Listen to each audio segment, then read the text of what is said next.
Was it something like, did you just start picking your top favorite catered dishes? Did you kind of slowly start with that? Or how did you come up with the concept? We did.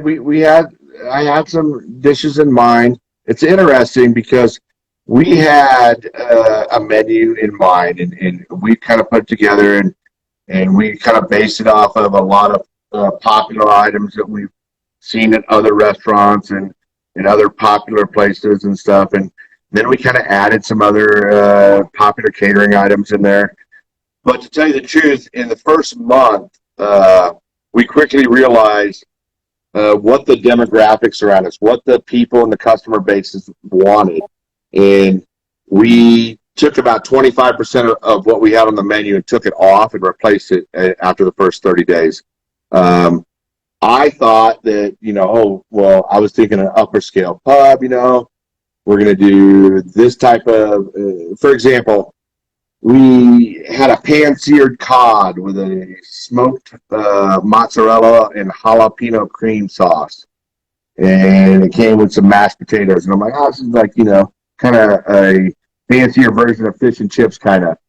And people ordered it, or they saw it on the menu, like, where's fish and chips? This is the bars. We got all these great Colorado craft beers and, burgers and wings. And we specialize in smoked wings. We had a big smoker in our restaurant. And they're like, where's our fish and chips? So there's always things that are going to be misses and stuff. And it's not necessarily what you think is going to be winners. And you really have to think about what your customers want and really listen to what your customer base wants, because they're the ones that are buying it, and those are the ones that are coming through the door. So we really just kind of adapted after the first 30 days. And we still have, we call it upper scale pub food. A lot of it's from scratch. It's not totally from scratch, but it's better than your typical pub food. We make our own salsas. We smoke a lot of our own meats. We braise our own corned beef. Our Reubens are really good. People talk about our Reubens a lot. Our smoked wings are awesome. So yeah, it's the menus are tricky things, and you really have to listen to your clientele.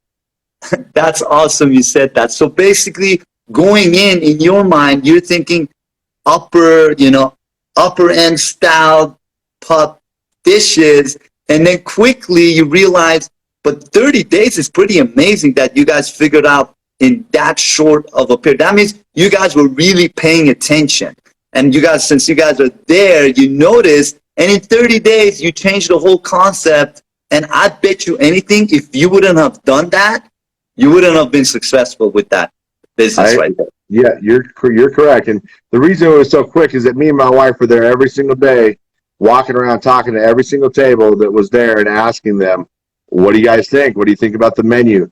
Not just the items that you ordered. What do you think about the rest of the menu? Would you come back? What would you order? And so we sat there and talked to people for 5 to 7 minutes every single day. And we heard the same things every day. So that's why we changed. That's awesome. That's awesome.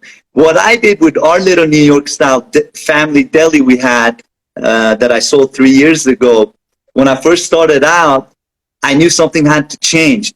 There was something missing in the area. There was no Mediterranean food. Everything was fast food, this and that.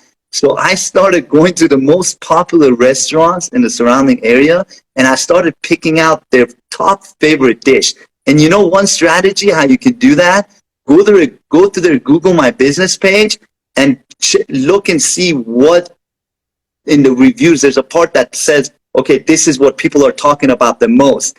And right there, you can get a good idea of what that restaurant specializes in. And all I did is I brought that in, and I'm not a chef, I'm a marketer. So I brought it in, and our cook, and I said, look, we're going to figure this out. We're going to figure out how to make this. Like one of them was pesto cavatappi. It was basically Alfredo sauce mixed with pesto sauce. So simple. We had the pesto sauce and Alfredo, but we never mixed it together. And then we mixed it together, and we called it Heavenly Creamy Pesto.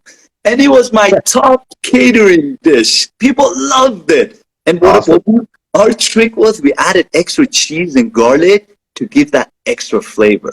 Like if I would have done that in Italy, they would cut off my hand. They don't believe they don't believe in mixing, and this is just a little bit of this, little bit of that. But you know how we are. We just love flavor, full of cheese and flavor. And that's what we did. So that's cool that, I mean, you kind of went it at a different angle.